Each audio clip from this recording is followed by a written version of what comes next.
یہ آیت اس وقت نازل ہوئی تھی جب مکہ کے مشرکین نے حضور صلی اللہ علیہ وآلہ وسلم اور آپ صلی اللہ علیہ وآلہ وسلم کے صحابہ کو صلح حدیبیہ کے موقع پر عمرہ ادا کرنے سے روک دیا اور یہ معاہدہ کیا تھا کہ وہ اگلے سال آ کر عمرہ کریں گے۔ جب اگلے سال عمرہ کا ارادہ کیا گیا تو کچھ صحابہ کو یہ خطرہ ہوا کہ کہیں مشرکین مکہ عہد شکنی کر کے ہم سے لڑائی شروع نہ کر دیں۔ اگر ایسا ہوا تو مسلمانوں کو یہ مشکل پیش آئے گی کہ حدود حرم میں اور خاص طور پر ذی القعدہ کے مہینے میں لڑائی کیسے کریں جبکہ اس مہینے میں جنگ ناجائز ہے۔ ان آیت نے وضاحت فرمائی کہ اپنی طرف سے تو جنگ نہ کی جائے، البتہ اگر کفار معاہدہ توڑ کر جنگ شروع کر دیں تو ایسی صورت میں مسلمانوں کے لیے جنگ جائز ہے، اور اگر وہ حدود حرم اور محترم مہینے کی حرمت کا لحاظ کیے بغیر حملہ آور ہو جائیں تو مسلمانوں کے لیے بھی ان کی زیادتی کا بدلہ لینا درست ہے۔ لفظ فتنہ قرآن کریم میں مختلف معنوں میں استعمال ہوا ہے، جن میں سے ایک معنی ظلم اور تشدد کی بھی ہے، اور شاید یہاں یہی معنی مراد ہو۔ مشرکین مکہ نے مسلمانوں کو اپنے دین پر عمل سے روکنے کے لیے بدترین تشدد روا رکھا ہوا تھا، لہٰذا بظاہر یہاں مقصد یہ ہے کہ اگرچہ کسی کو قتل کرنا اپنی ذات میں کوئی اچھی بات نہیں ہے، لیکن فتنہ اس کے مقابلے میں زیادہ سخت برائی ہے، اور جہاں فتنے کا سد باب قتل کے بغیر ممکن نہ ہو وہاں قتل کے سوا چارہ نہیں ہے۔ یہاں یہ بات سمجھنے کی ہے کہ شرعاً جہاد کا اصل مقصد کسی کو اسلام پر مجبور کرنا نہیں ہے۔ یہی وجہ ہے کہ عام حالات میں کوئی شخص کفر پر اصرار کرے تب بھی جزیہ کے ذریعے اسلامی حکومت کے قوانین کی اطاعت کر کے اپنے مذہب پر قائم رہ سکتا ہے، لیکن جزیرہ عرب کا حکم مختلف ہے۔ یہ وہ ملک ہیں جہاں رسول کریم صلی اللہ علیہ وآلہ وسلم کو براہ راست بھیجا گیا، اور جہاں کے لوگوں نے حضور صلی اللہ علیہ وآلہ وسلم کے معجزات اپنی آنکھوں سے دیکھے اور آپ کی تعلیمات براہ راست سنی۔ ایسے لوگ اگر ایمان نہ لائیں گے تو پچھلے انبیاء علیہ السلام کے زمانوں میں انہیں عذاب عام کے ذریعے ہلاک کیا گیا۔ حضور صلی اللہ علیہ وآلہ وسلم کے زمانے میں عذاب عام موقوف فرما دیا گیا، لیکن یہ حکم دیا گیا کہ جزیرہ عرب میں کوئی کافر مستقل شہری کی حیثیت میں نہیں رہ سکتا۔ یہاں اس کے لیے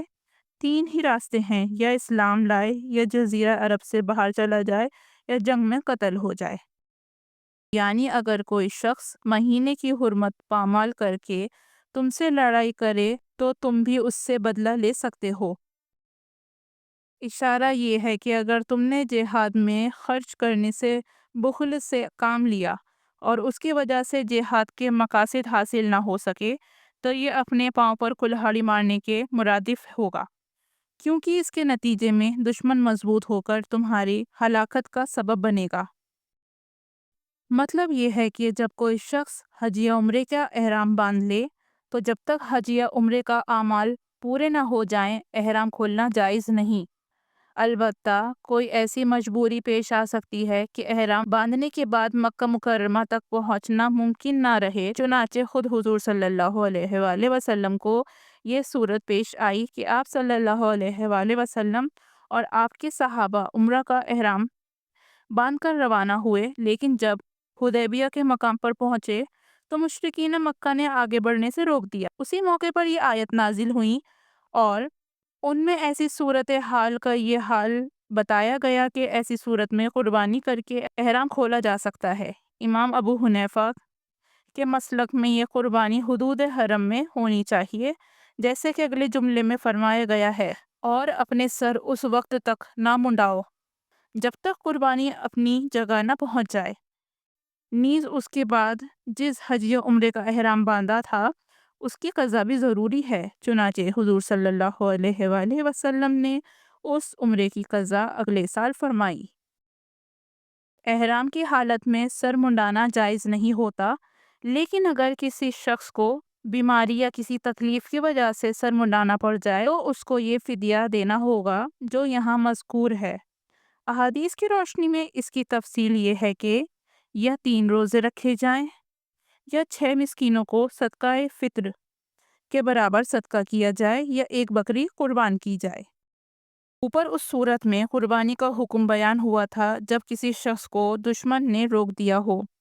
اب یہ بتایا جا رہا ہے کہ قربانی امن کے عام حالات میں بھی واجب ہو سکتی ہے، جب کوئی شخص حج کے ساتھ عمرہ بھی جمع کرے، یعنی قران یا تمتع کا احرام باندھے۔